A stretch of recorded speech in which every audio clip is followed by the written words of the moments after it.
षड्यन्त्र छ षड्यन्त्र। म तपाईलाई भन्छु, तपाईले दुर्गा प्रसाईलाई पक्राउन सक्नुहुन्थ्यो। म दुर्गा प्रसाईलाई पक्रिनु पर्थ्यो पर्दैन थियो भनेर उनको विपरीत कुरा गर्न खोजेको होइन, तर तपाईलाई किचौला जस्तो गरेर आएको दुर्गा प्रसाईलाई तपाईले पक्रिन सक्नुहुन्थ्यो। तर तपाईको भित्र पुलिसको फन्दा भित्र परेको दुर्गा प्रसाईलाई चाहिँ नि ढुक्कले निकालेर पठाउनु भयो। तर मञ्चमा भाषण गरिराखेका नेताहरूलाई चाहिँ तपाईले अस्वीकार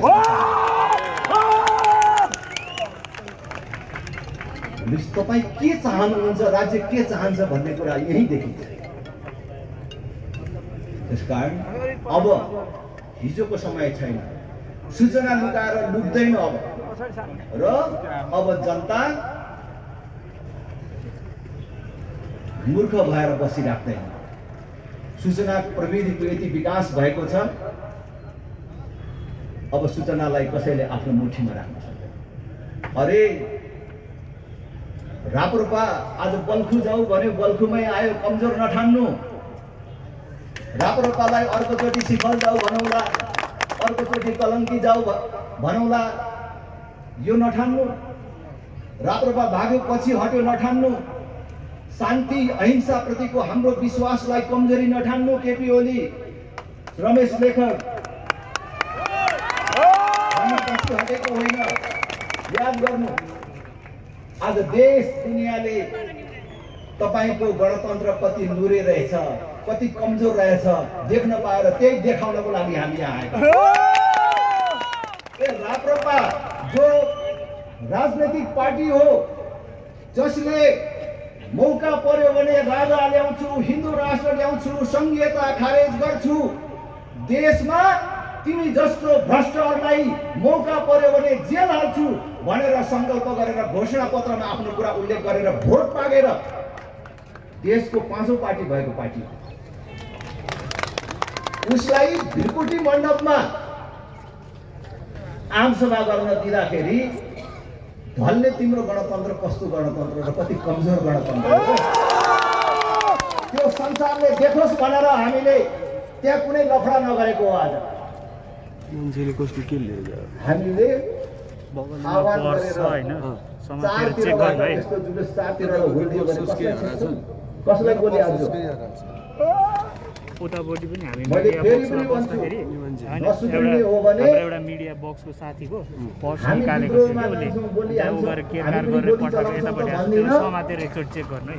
तर बालुवाकारलाई घेरेर भात पानी बन्द गरिदिन सक्छौँ फेरि।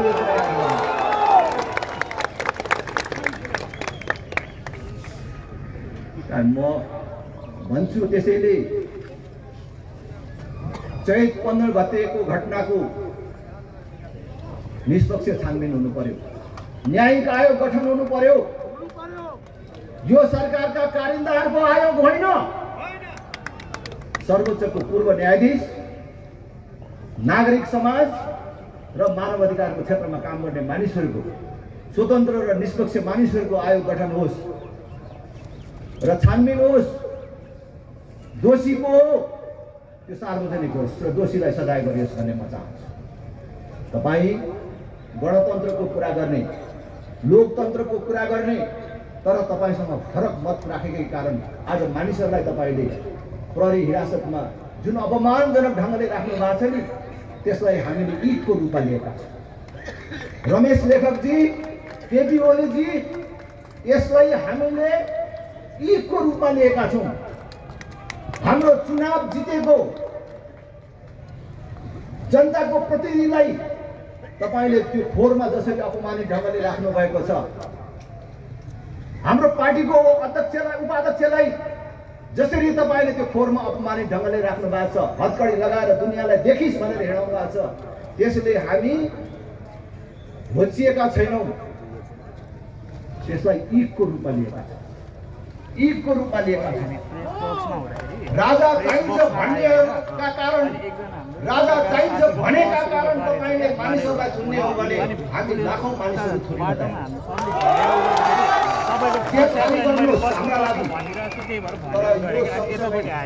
याद राख्नुहोस्, तपाईहरूले देशमा प्रजातन्त्र लोकतन्त्र गणतन्त्रको नाममा जुन प्रकारको लुटतन्त्र मचाएर राख्नु भएको छ त्यसलाई हामीले राम्रोसँगले हेरेका छौँ। तपाईहरु आफू बस्ने जेल पनि राम्रो बनाएर राख्नुहोस्। आउँछ त्यो दिन, आउँछ आउँछ आउँछ आउँछ। मैले भन्छु तपाईहरुले राजा हटाएको भोलिपल्ट नारायण हिटीमा तपाईहरुले व्यापार गर्न खोज्नु भएको कुरा नेपाली जनताले बिर्सेको छ। म्याद हुँदाहुँदै गोकर्ण रिसोर्ट नवीकरण गरेर तपाईहरुले पैसा खानु भएको कुरा मान्छेले बिर्सेको छ। दुर्गा प्रसाईले कम्बोडियामा पैसा गएको छ भनेर त्यसै भनेको हो, जनतालाई थाहा नभएको कुरा हो। तपाईले कमिसन खानको लागि आकाशमा उडाउन नमिल्ने जहाज अहिले पनि किनेर 6-6वटा जहाज थन्काइराख्नु भएको छ र नेपाली जनतालाई ऋण बोकाउनु भएको छ। यो नेपाली जनताले बिर्सेको छ। तपाईले अरबौं ऋण बोकाएर एयरपोर्टहरू बनाउनु भएको छ, जहाज बसाउन मिल्दैन, अहिले पनि जहाज बस्दैन। नेपाली जनताले बिर्सेको छैन। तपाईले एक दिन यसको दण्ड बिहोर्नै पर्छ र हामी जिउँदो हुँदैखेरि तपाईहरुलाई त्यसको सजायको भागी बनाएर छाड्छौँ। अहिले मन्त्री भएर प्रधानमन्त्री भएर बस्ने सुविधा सम्पन्न क्वार्टर मात्र होइन, भोलि पर्सि जीवनको उत्तरार्धमा बस्ने जेल पनि सुविधाजनक बनाएर राख्नुहोस्। अहिले यो राज्य आतङ्क सधैँ चल्दैन। हामीलाई शान्तिको कुरा गर्दाखेरि तपाईले हेप्नुहुन्छ र त्यसलाई हाम्रो कमजोरी ठान्नुहुन्छ भने हामी सल्लाह गर्छौँ। तपाईहरुसँगै सल्लाह गरौँला, देशवासीसँग सल्लाह गरौँला। राप्रपा विद्रोहमा जाओस् भन्ने चाहनुहुन्छ भने सल्लाह गरेरै जान्छौँ, हामी झुक्याएर जाँदैनौँ। तपाईले 52 साल फागुन 1 गते माओवादीहरूले 40 बुँदे माग लिएर आउँदाखेरि यतिको मान्छे देख्नु भएको थियो। देशभरि माओवादीको पक्षमा अहिले राप्रपासँग भएको जनमत देख्नु भएको थियो। एउटा भरुवा बन्दुक, एउटा राइफल बोकेर, केही घरेलु हतियार बोकेर सुरु गरेको माओवादीको विद्रोहले तपाई कांग्रेस एमाले भन्नेलाई कुन तहमा पुर्यायो र देश अहिले कुन तहमा पुग्यो देख्नु भएको छ। हामी त देशले थप द्वन्द्व बिहोर्न सक्दैन, देशलाई थप द्वन्द्वमा लैजानु हुँदैन भनेर हामीले शान्तिपूर्ण बाटो अपनाएको हो। के अहिले पनि राजा चाहिन्छ भनेर बन्दुक बोकेर जङ्गल पस्न 2-4 हजार मान्छे छैनन् होला त? 2-4 हजार युवाहरू हतियार बोकेर जङ्गल पस्न नसक्ने अवस्था हो र? हामीले डराएर होइन, यो राम्रो बाटो होइन, यसले कसैलाई पनि फाइदा गर्दैन भनेर हामीले शान्तिपूर्ण बाटोमा हिँड्न खोजेका। त्यसकारण म केपी ओली र गृहमन्त्री रमेश लेखकलाई भन्न चाहन्छु, सत्ता सधैँभरि तपाईहरुको हातमा हुँदैन। जनता तपाईको भोटको गाईबस्तु होइन। राप्रपालाई कमजोर नठान्न म फेरि पनि भन्न चाहन्छु। तपाईहरु सोच्नुहोस्, हाम्रा चुनावमा रहेका नेताहरूलाई निशर्त छोड्नुहोस्। तपाईहरुले जति दिन चुन्नुहुन्छ, तपाईहरुले जिते, दुःख दिए, चाखिस भनेर भन्ने ठान्नु होला। तर जति दिन तपाईहरुले हाम्रो नेताहरूलाई चुन्नुहुन्छ, हाम्रो साथीहरूलाई चुन्नुहुन्छ, यो जनमत 3 गुणा 4 गुणा बढेर जान्छ। यो देशमा राजा चाहिन्छ भन्नु, हिन्दू राष्ट्र चाहिन्छ भन्नु, संघीयता चाहिँदैन भन्नु संगठित अपराध हो? यो देशमा राजा चाहिन्छ भन्नु राज्य विरुद्धको अपराध हो?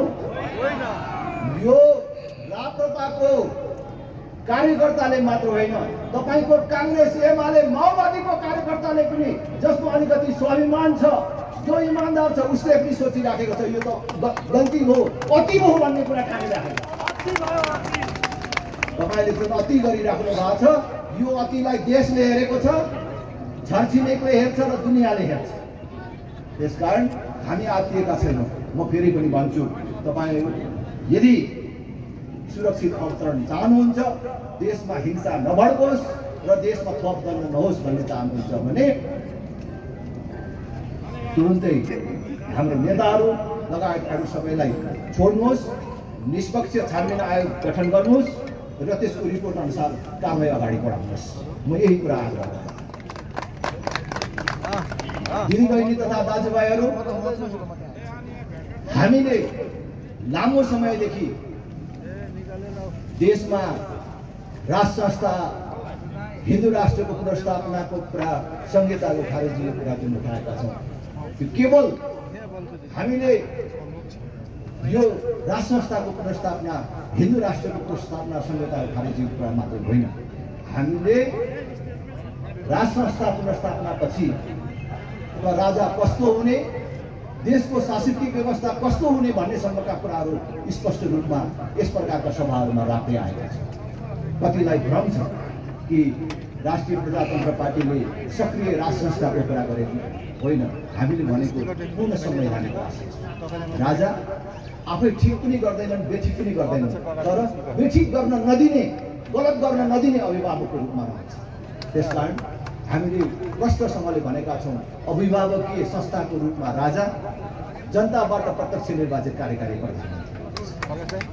तपाईँहरूले आज यतिका मानिसहरू हुनुहुन्छ, तपाईँहरू कसैले अहिलेसम्म कोही मतदाताले मत दिने क्रममा आफ्नो प्रधानमन्त्रीलाई भोट दिन पाउनु भएको छ? अहिलेको प्रधानमन्त्री तपाईँहरूले भोट दिएको प्रधानमन्त्री हो? कोही एमालेकै साथीहरू पनि हुनुहुन्छ भने भन्नुहोस् त, अहिले एमालेको पार्टी अध्यक्ष यो देशको प्रधानमन्त्री हुनुहुन्छ, तर तपाईँ केपी ओलीलाई भोट दिएको हो भनेको एउटा सानो निर्वाचन क्षेत्रबाट चुनाव जितेर आउने प्रधानमन्त्री देशको प्रधानमन्त्री हुन नसक्ने रहेछ भन्ने कुरा हाम्रो अभ्यासले प्रमाणित गर्यो। म चीन जाँदाखेरि पनि देशको प्रधानमन्त्रीले के मागे? झापा क्षेत्र नम्बर 5 मा एउटा रङ्गशाला चाहियो भनेर मागे। किनभने सानो निर्वाचन क्षेत्रबाट, सानो जनमतबाट जितेर आएको मान्छेले त्यसै ठाउँको लागि बेसी काम गर्नुपर्छ। त्यसकारण त्यस्तो होइन, सिङ्गो देश एउटा निर्वाचन क्षेत्र हुनु पर्यो र प्रधानमन्त्री एउटा सानो निर्वाचन क्षेत्रको लागि होइन, सिङ्गो देशको लागि उत्तरदायी हुनु पर्यो। त्यसको लागि सरकार स्थायी बनाउनको लागि समेत प्रत्यक्ष रूपमा जनताबाट निर्वाचित कार्यकारी प्रधानमन्त्री हुनु पर्यो र एउटा मान्छेले 2 कार्यकालभन्दा बेसी प्रधानमन्त्री हुन नपाउने व्यवस्था हुनु पर्यो। एउटा मान्छेले 5 वर्षमा 10 वर्षमा गरेन भने 11 वर्षमा चाहिँ गर्छ त? त्यसकारणले अहिलेको जस्तो राजसिंहान आइन्जेल, मैले फेरि अपमानजनक भनेको होइन, घाटै नपुगेसम्म प्रधानमन्त्री भइराख्ने, पदमा बसिराख्ने जुन व्यवस्था छ त्यसको अन्त्य गर्नुपर्छ।